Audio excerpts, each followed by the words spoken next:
Arpita part 15. എൻ്റെ ഊഹം ശരിയാണെങ്കിൽ നമ്മൾ ചെന്ന് കറക്റ്റ് 1 മണിക്കൂറിനുള്ളിൽ നമ്മുടെ 2 പെൺപിള്ളേരും ഓടിപ്പിടിച്ച് ഇന്ന് ഓഫീസിലെത്തിയിരിക്കും. അതെന്താണെന്ന് എനിക്ക് ഇത്ര ഉറപ്പ്? ഞാൻ അവൾമാരോട് പറഞ്ഞിട്ടുണ്ട്, ഇന്ന് പുതിയ PA ചാർജ് എടുക്കുന്ന ദിവസം. അത് നല്ല സുന്ദരി ഒരു പെണ്ണ്.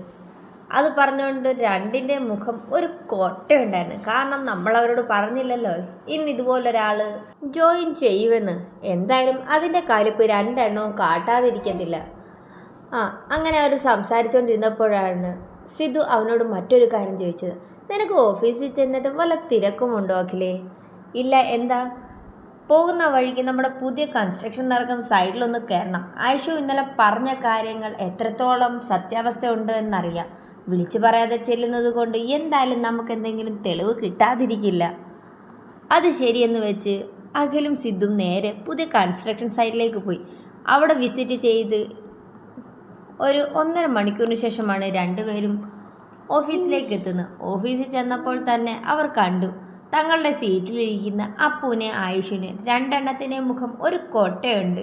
രണ്ടുപേരും സിദ്ധുവിനെയും അഖിലിനെയും കണ്ടിട്ട് മൈൻഡ് പോലും ചെയ്യാതെ അവിടെ തന്നെ അങ്ങനെ ഇരുന്നു. എല്ലാവരും അവരെ വിഷ് ചെയ്തിട്ടും ഇവർ രണ്ടുപേരും എഴുന്നേറ്റ് നിന്നതല്ലാതെ അവരെ വിഷ് ചെയ്യാൻ അവരുടെ മുഖത്തേക്ക് നോക്കാനോ ശ്രമിച്ചില്ല. അപ്പോഴാണ് അകത്തേക്ക് കയറി വരുന്ന ഒരു കുട്ടിപ്പാവാടയും നല്ല വെളുത്ത ഷർട്ടും ഇട്ട് ഒരു പെണ്ണ്. മുടി പോണിറ്റെയിൽ ചെയ്ത് ആവശ്യത്തിന് പുട്ടിയും ചുണ്ടിൽ നല്ല കട്ടിക്ക് ചുമന്ന ലിഫ്റ്റിക്കും ഇട്ട് കയറി വരുന്നത് കണ്ടത്. അവളെ അടിമുടി അപ്പു ഒന്ന് ശ്രദ്ധിച്ചു. ആയിഷുവും സ്കാനിങ് തന്നെയായിരുന്നു. ഇവൾ രണ്ടും കൽപ്പിച്ചുള്ള വരവാണല്ലോ. ആയിഷു അപ്പുവിൻ്റെ ചെവിയിലായി പറഞ്ഞു. അതേ എന്നർത്ഥത്തിൽ അപ്പു ഒന്ന് തലയാട്ടി. എവിടം വരെ പോകുമെന്ന് കാണാം ആയിഷു. രണ്ടുപേരും തങ്ങളുടേതായ സീറ്റുകളിലിരുന്ന് ജോലിയിൽ മുഴുകി. അപ്പു വെരിഫൈ ചെയ്ത ഫയൽ സിദ്ധുവിനെയും അഖിലിനെയും കാണിക്കേണ്ടത് കൊണ്ട് അവൾ അവിടെ നിന്നും എഴുന്നേറ്റ് ഫയലുമായി സിദ്ധുവിൻ്റെ ക്യാബിനിലേക്ക് ചെന്നു. സിദ്ധുവിൻ്റെ ക്യാബിൻ ഒന്ന് നോക്ക് ചെയ്തിട്ടും അവിടെ നിന്നും റെസ്പോൺസ് ഒന്നും ഇല്ലാത്തതുകൊണ്ട് അപ്പു തെള്ളി തുറന്നതും അവിടെ കണ്ട കാഴ്ച അപ്പുവിൻ്റെ അടിമുടി വിറച്ചുപോയി. അപ്പു അകത്തേക്ക് നോക്കിയതും സിദ്ധുവിൻ്റെ മുകളിലേക്ക് ചാഞ്ഞു നിന്ന് ഓരോ കാര്യങ്ങൾ സംസാരിക്കുന്ന ആ പെണ്ണിനെ കണ്ടതും അപ്പു ദേഷ്യത്തിൽ ഡോർ വലിച്ചു തുറന്ന് അകത്തേക്ക് കയറി. അപ്പോഴാണ് ഇരുവരും ഡോർ തുറന്നു വരുന്ന അപ്പുവിനെ കണ്ടത്. അപ്പുവിൻ്റെ മുഖമാകെ ദേഷിച്ച് ചുമന്ന് നിൽക്കുന്ന കണ്ട സിദ്ധു എന്താ കാരണം എന്നറിയാൻ ചുറ്റുമൊന്ന് വീക്ഷ. അപ്പോഴാണ് അവൻ ശ്രദ്ധിക്കുന്നത് പുതിയ PA തന്നോട് ഒട്ടിച്ചേർന്ന് തൻ്റെ അടുത്തേക്ക് ചേർന്ന് അവളുടെ മാർഭാഗം മുഴുവൻ നല്ല വ്യക്തമായി തനിക്ക് കാണത്തക്ക രീതിയിലാണ് അവളുടെ നിൽപ്പ്. ഇത് തന്നെ കാരണം. ഇന്ന് എന്തായാലും എൻ്റെ കാര്യത്തിൽ ഒരു തീരുമാനമായി എന്ന് മനസ്സിലായ സിദ്ധു അപ്പുവിനെ ഒന്ന് നോക്കി. അപ്പു ചുമന്ന് തുടുത്ത് തൻ്റെ ദേഷ്യം മുഴുവൻ മുഷ്ടിയിൽ ചുരുട്ടിപ്പിടിച്ച് നിൽക്കുക. അവളുടെ നോട്ടം മുഴുവൻ തൻ്റെ അടുത്ത് നിൽക്കുന്ന PA ആണ്. അവളെ ഇപ്പം അവിടെ കയ്യിൽ കിട്ടിയാൽ അവൾ അടിച്ച് ഭിത്തിയിലൊട്ടിക്കുമെന്ന് സിദ്ധുവിന് ഒറ്റ നോട്ടത്തിൽ തന്നെ തോന്നി. എന്തായാലും പെണ്ണിന് എൻ്റെ കാര്യത്തിൽ കുറച്ച് കുശുമ്പൊക്കെ ഉണ്ട്. അത് ഓർത്തതും സിദ്ധുവിൻ്റെ മുഖത്ത് ഒരു ചിരി പടർന്നു. സിദ്ധു ഇരുന്ന് അടക്കി ചിരിക്കുന്നത് കണ്ട് അപ്പുവിന് വല്ലാത്ത ദേഷ്യം തോന്നി. നേരെ ചെന്ന് സിദ്ധുവിൻ്റെ മുഖമടക്കി ഒരടി അങ്ങ് കൊടുത്തു. അടി കൊണ്ട ഭാഗം തപ്പിപ്പിടിച്ചുകൊണ്ട് സിദ്ധു അപ്പുവിനെ ഒന്ന് നോക്കി. അപ്പോഴും അവളുടെ ദേഷ്യം തീർന്നില്ല. അടുത്ത് നിന്ന PA അവളെ പിടിച്ച് തെള്ളി. താൻ എന്തായി കാട്ടുന്നേ? ഈ ഓഫീസിൻ്റെ CEOയ്ക്ക് നേരെ കൈ ഉയർത്താൻ തനിക്ക് ആരാടാ അവകാശം തന്നെ? That is none of your business. Please get out എന്ന് പറഞ്ഞതും ആ PA സിദ്ധുവിനെ നോക്കി. സിദ്ധു കണ്ണുകൊണ്ട് പോകാൻ പറഞ്ഞതും അവൾ അവിടെ നിന്നും ചാടിത്തുള്ളി പുറത്തേക്ക് പോയി. സിദ്ധു പതിയെ എഴുന്നേറ്റ് അപ്പുവിൻ്റെ അടുത്തേക്ക് ചെന്നു. നീ എന്തിനടി എന്നെ അടിച്ചേ? പിന്നെ ഞാൻ എന്ത് വേണം? അവളോട് കൊഞ്ചി കഴിഞ്ഞ് അവളുടെ വേഷവും വട്ടവും കണ്ടില്ലേ? എനിക്കുണ്ടല്ലോ അടിമുടി വിറച്ചു വരുന്നുണ്ട്. അതിനോടൊപ്പം അവൾ ഇത്ര ചേർന്ന് നിന്നിട്ട് നിങ്ങൾക്ക് കുഴപ്പമൊന്നുമില്ല അല്ലേ? അപ്പു തൻ്റെ ഉള്ളിൽ നുരഞ്ഞു പൊങ്ങി ദേഷ്യത്തോടെ തന്നെ ചോദിച്ചു. എൻ്റെ പൊന്നപ്പു, നീ ഇങ്ങനെ നിന്ന് ദേഷ്യത്തിൽ തുള്ളാതെ. കാരണം നീ ദേഷിക്കുമ്പോൾ ഓരോ പ്രാവശ്യവും നിൻ്റെ മുഖത്തുണ്ടാവുന്ന ഭാവവ്യത്യാസം, അതിനോടൊപ്പം ഈ മൂക്കിൻ്റെ തുമ്പും കവിളുമെല്ലാം ചുമന്ന് തുടുത്ത് നല്ല തക്കാളി പോലെ ഇരിക്കുന്നു. ഇതൊക്കെ കാണുമ്പോൾ എങ്ങനെയാടി ഞാൻ കൺട്രോൾ ചെയ്ത് നിൽക്കുക? നിനക്ക് തന്ന വാക്ക് ചിലപ്പോൾ ഞാൻ തെറ്റിച്ചെന്ന് വരും. അതുകൊണ്ട് എൻ്റെ മോളെ ഇതുപോലെ ചുമന്ന് തൊടുത്ത് നിൽക്കാതെ ഒന്ന് പോയി തരുമോ പ്ലീസ്? സിദ്ധു യാചനയോടെ അവളോട് ചോദിച്ചതും അവൾ തിരിഞ്ഞ് അവനെ ഒന്ന് രൂക്ഷമായി നോക്കി. ഓ, എന്നെ പറഞ്ഞിട്ടിട്ട് വേണ്ട ഇനി അവളോട് ശൃംഗരിക്കാൻ. എൻ്റെ പൊന്നപ്പു, നിനക്ക് എന്താ? അവളെൻ്റെ പി എയാ. അങ്ങനെ എന്നോടൊപ്പം ഏത് സമയം കാണില്ലേ? എന്താ പി എ ആയിട്ട് ആണുങ്ങളെ ആരെയും കിട്ടില്ലേ? ഇതുപോലുള്ള ശീലാവതികളെ മാത്രമേ നിങ്ങൾക്ക് പി എ ആയിട്ട് കിട്ടത്തുള്ളൂ. എൻ്റെ അപ്പു, നിനക്കിപ്പോൾ എന്താ വേണ്ടത്? എനിക്ക് എന്താ വേണ്ടതെന്ന് പറഞ്ഞാൽ നിങ്ങൾ പരിഹരിച്ചു തരുമോ? എന്നെ കൊണ്ടാവുന്നതാണ് പരിഹരിച്ചു തരാം. നീ ഇപ്പം ഒന്ന് ദേഷ്യം നടക്ക്.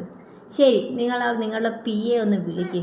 അത്രയും പറഞ്ഞതും സിദ്ധു തൻ്റെ കയ്യിലിരുന്ന ലാൻഡ് ഫോൺ വഴി പി എ വിളിച്ചു. ഒരു നിമിഷത്തിന് ശേഷം അവൾ അകത്തേക്ക് കയറി വന്നു. അവിടെ നിൽക്കുന്ന രണ്ടുപേരെയും അവൾ മാറി മാറി നോക്കി. അതിനുശേഷം സിദ്ധുവിന് നേരെ തിരിഞ്ഞ്, സർ, എനിത്തിങ് ഒഫീഷ്യൽ? ഒന്നുമില്ല, ദാണ്ട ഇയാൾക്ക് എന്തോ തന്നോട് പറയണമെന്ന്. അത്രയും പറഞ്ഞതും അവൻ്റെ പുതിയ പി എ നമ്മുടെ അപ്പുവിനെ ഒന്ന് നോക്കി. Yes ma'am. അവൾ വിനീതമായി അവളോട് ചോദിച്ചു, തൻ്റെ പേരെന്താ? എൻ്റെ പേര് അനീറ്റ. ഓക്കെ മിസ് അനീറ്റ, ഇത് മാധവ് ഗ്രൂപ്പ്സാ. അല്ല, തനിക്ക് ഫാഷൻ ഷോ നടത്താനുള്ള അവസരം തന്ന വേദിയൊന്നുമല്ല. ഇതുപോലെയുള്ള ഡ്രസ് കോഡ്, മാന്യമായ രീതിയിലുള്ള ഡ്രസ് കോഡ് ധരിച്ച് തനിക്ക് ഇവിടെ വരാം എങ്കിൽ ഇവിടെ കണ്ടിന്യൂ ചെയ്യാം. അപ്പോൾ ആർത്ത് മുറിച്ചതുപോലെ അവളോട് സംസാരിച്ചതും അവൾ തൻ്റെ ഡ്രസ്സ് ആകെ ഒന്ന് നോക്കി. പിന്നെ തനിക്ക് ഈ ഡ്രസ്സ് തന്നെ ഇട്ടുകൊണ്ട് വരണമെങ്കിൽ മാന്യമായ രീതിയിൽ തൻ്റെ ശരീരത്തുള്ളതൊന്നും ഇവിടെ ആരും പ്രദർശിപ്പിക്കേണ്ട ആവശ്യം തനിക്കില്ല. മനസ്സിലായല്ലോ ഞാൻ എന്താ ഉദ്ദേശിച്ചത്? അതുകൊണ്ട് ഇനി മേലാൽ ഇതുപോലെ ഡ്രസ്സ് ഇട്ടുകൊണ്ട് വന്നാൽ ഷർട്ടിൻ്റെ മേലത്തെ 2 ബട്ടൺ നിർബന്ധമായി ഇട്ടിരിക്കണം. പറഞ്ഞത് കേട്ടല്ലോ? അത് പറഞ്ഞതും അവളുടെ മുഖത്തേക്ക് ദേഷ്യം ഇരച്ചു കയറി. താൻ കൂടുതൽ ദേഷ്യമൊന്നും പ്രകടിപ്പിക്കേണ്ട. തന്നോട് ഞാൻ പറഞ്ഞ തനിക്ക് അംഗീകരിക്കാൻ പറ്റുമെങ്കിൽ ഇവിടെ കണ്ടിന്യൂ ചെയ്യാം. ഇല്ല എങ്കിൽ ഇപ്പോൾ ഈ നിമിഷം തനിക്ക് റിസൈൻ ചെയ്ത് പോകാം. എന്തു പറയുന്നു? നോ മാം, ഞാൻ ഇവിടെ കണ്ടിന്യൂ ചെയ്തോളാം. ഓക്കെ, തനിക്ക് പോകാം. അത്രയും പറഞ്ഞതും അവൾ അവിടെ നിന്നും ദേഷ്യത്തിൽ തന്നെ പുറത്തേക്ക് പോയി. ദേഷ്യത്തിൽ ഇറങ്ങി വരുന്നവളെ കണ്ടുകൊണ്ടാണ് അഖിൽ അകത്തേക്ക് വന്നതും അപ്പു ദേഷ്യത്തിൽ തന്നെ സിദ്ധുവിനെ നോക്കി ദഹിപ്പിക്കുന്നതാണ് കാണുന്നത്. സിദ്ധു ഒന്ന് ഉമിനീരിറക്കി വന്ന വഴിയെ തന്നെ പോകാൻ തിരിഞ്ഞതും അഖിലേട്ടൻ അവിടെ നിന്ന് നിന്നേ, ഒന്നിങ്ങ് വന്നേ. അപ്പോൾ ഒരു താളത്തിൽ പറഞ്ഞതും മോളെ അഖിലേട്ടൻ വന്നു. എന്താ? അവളെ കൊഞ്ചലോടെ തന്നെ അഖിൽ ചോദിച്ചതും കൂടുതൽ കൊഞ്ചൽ നടത്തല്ലേ. എന്തായാലും അഖിലേട്ടനോട് ഒരു വലിയ താങ്ക്സ് തന്നെ പറയാനുണ്ട്. ഇതുപോലൊക്കെ ഓരോന്ന് ഓഫീസിൽ വരുമ്പോൾ പറഞ്ഞ് മുൻകരുതൽ പോലെ ഞങ്ങളെ വിളിച്ചു വരുത്തിയില്ലേ, അതിനെന്തായാലും ബിഗ് താങ്ക്സ്. അത്രയും പറഞ്ഞ് സിദ്ധുവിനെ നോക്കി. സിദ്ധു അഖിലിനെ നോക്കി ദഹിപ്പിക്കുക. നീ ഇതാണോടാ എനിക്ക് ഏതാണ്ട് സർപ്രൈസ് അവളുമാർ 1 മണിക്കൂറിനുള്ളിൽ വരും എന്നൊക്കെ പറഞ്ഞത്? ഇതിപ്പോൾ എനിക്കിട്ട് പണി തന്നതാന്നല്ല നീ? ഏയ് അങ്ങനല്ല, നമ്മുടെ പ്ലാനിങ് ഇവർക്കറിയില്ലല്ലോ, അതുകൊണ്ടൊരു അബദ്ധം പറ്റിയതാ. നീ കാര്യം അവളോട് പറ. എന്തെന്നർത്ഥത്തിൽ അപ്പു അവനെ തിരിഞ്ഞു നോക്കി. അത് അപ്പു, എനിക്ക് ഇവനും നിന്നോട് കുറച്ച് കാര്യം പറയാനുണ്ട്, പ്രത്യേകിച്ച് നമ്മുടെ പുതിയ പി എ അനീറ്റയെക്കുറിച്ച്. അനീറ്റയുടെ പേര് കേട്ടതും അപ്പു നെറ്റി ചുളിച്ച് ഇരുവരെ ഒന്ന് നോക്കി. എന്തെന്നർത്ഥത്തിൽ?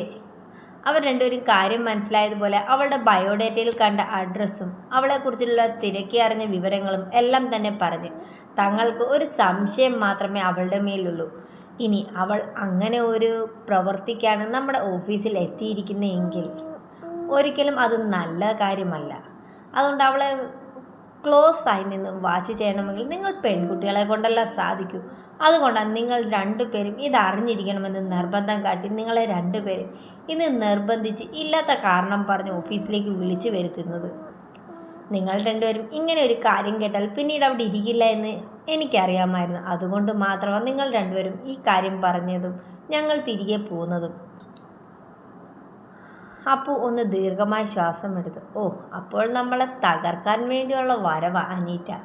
അന്നേരം എൻ്റെ ഊഹം ശരിയാ, അവളുടെ ലക്ഷ്യം സിദ്ധു തന്നെയാണ്, അല്ലാതെ അഖിലേട്ടനല്ല. അവളുടെ ആ കൊഞ്ചിക്കൊഴയിലും സിദ്ധുവിനോട് ചേർന്നുള്ള നിൽപ്പും ഒരക്ഷരം പോലെ താൻ ഇത്രയൊക്കെ പറഞ്ഞിട്ടും ഒന്നും മിണ്ടാതെ ഒന്ന് റിയാക്ട് ചെയ്യാതെ പിന്നെ എവിടെയും ജോലി ചെയ്യാൻ പറ്റില്ല എന്ന് പറഞ്ഞിട്ടും ഒന്നും പ്രത്യേകിച്ചൊരു ഭാവമില്ലാതെ അവൾ നിന്നതും എല്ലാം കണ്ടപ്പോൾ തന്നെ എനിക്ക് തോന്നി ഇവളുടെ വരവ് അത്ര നല്ലതല്ല. അതുമാത്രമല്ല അവൾ ജോലി ആഗ്രഹിച്ച് വന്നവളല്ല എന്നും. അപ്പു ഓരോന്നോരോന്നായി അവളെ വീക്ഷിച്ച കാര്യങ്ങൾ പറഞ്ഞതും രണ്ടുപേരും അവളെ തന്നെ നോക്കി ഒരു ചെറു ചിരിയോടെ. അത് തന്നെയല്ലേ ഞങ്ങളുടെ ഡൗട്ട് നിന്നോട് പറഞ്ഞത്. ഇത് എൻ്റെ സംശയം നിങ്ങളിപ്പോൾ പറഞ്ഞപ്പോൾ ഒന്നുകൂടി ക്ലിയറായി. എന്തായാലും കാര്യങ്ങളെല്ലാം ഞാൻ ഐഷുവിനോട് കൂടി ഷെയർ ചെയ്യാം. പിന്നെ ഈ ക്യാബിന് രണ്ടായിട്ട് ഒരു ഗ്ലാസ് ഡോർ ഉണ്ടാക്കി സെപ്പറേറ്റ് ആക്കി അഖിലേട്ടനും ഇനി തൊട്ട് അവിടെ ഇരിക്കണ്ട, ഇവിടെ സിദ്ധുവേട്ടനോടൊപ്പം തന്നെ അപ്പുറം ഇപ്പുറമായി ഇരുന്നാൽ മതി. അതെന്താ അപ്പു, നിനക്ക് സിദ്ധുവിനെ വിശ്വാസമില്ലേ? അഖിൽ ഒരു കളിയായി ചോദിച്ചു. എനിക്ക് സിദ്ധുവേട്ടനെ വിശ്വാസക്കുറവിൻ്റെ പുറത്തല്ല, അവൾ രണ്ടും കൽപ്പിച്ചുള്ള വരവ. എന്ത് വേണമെങ്കിലും ചീത്തപ്പേര് നമുക്കുണ്ടാകാം, പ്രത്യേകിച്ച് സിദ്ധുവേട്ടനെക്കുറിച്ച്. സിദ്ധുവേട്ടൻ അങ്ങനെ ഒരാൾ അല്ലാത്തത് കൊണ്ട് തന്നെ അത് വരുത്തി തീർക്കാൻ പെട്ടെന്ന് തന്നെ അവളെ കൊണ്ട് സാധിക്കും. അതിനൊരു സി സി ക്യാമറ ആർക്ക് വേണമെങ്കിലും എപ്പോൾ വേണമെങ്കിലും കേടാക്കാം, അതിനകത്ത് കൃത്രിമവും ചെയ്യാം. ഇതിപ്പോൾ അഖിലേട്ടൻ ഇവിടെ ഉണ്ടെങ്കിൽ അതിനുള്ള ഒരു വഴി ഉണ്ടാകുന്നില്ലല്ലോ. എൻ്റെ പൊന്നപ്പൂ, അവൾ ഇവൻ്റെ പേഴ്സണൽ അസിസ്റ്റൻ്റാണ്.